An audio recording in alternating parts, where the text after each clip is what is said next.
জ্যান্ত কুমির, সাবধান সাবধান।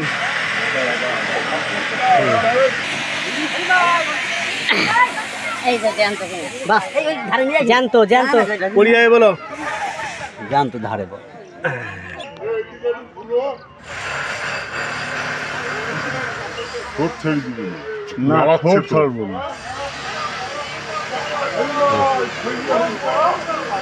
হ্যাঁ নিচ্ছি আগে ঠিক আছে, বড় হবে।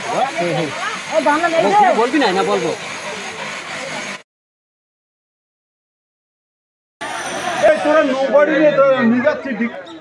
এর আগে একটা বড় চলে গেছে, সেটা আমাদের জাল ছিঁড়ি। সে মোটে না হোক, আমাদের অনুমান করছি আমরা 20 থেকে 30 কেজি হবে। বড় জাল ছিঁড়ি চলে গেছে আজকে। হ্যাঁ আজকে সকালবেলা। তারপরেই দুটো পাওয়া গেল। এর আগে একটা ধরা পড়েছে ভোর সকালবেলা। আচ্ছা, আমাদের নিত্যানন্দগাড়ি বাড়ি, বালতি পঞ্চায়েত। নাম কি? রবীন সরকার। রবীন সরকার। পাওয়া গেছে, দুটো পাওয়া গেছে। দুটো পাওয়া গেছে, একটা মৃত্যু হয়ে গেছে আর একটা জ্যান্ত। আচ্ছা আচ্ছা, ঠিক আছে। বালতি নিত্যানন্দগাড়ি কুমিরটা দেখ।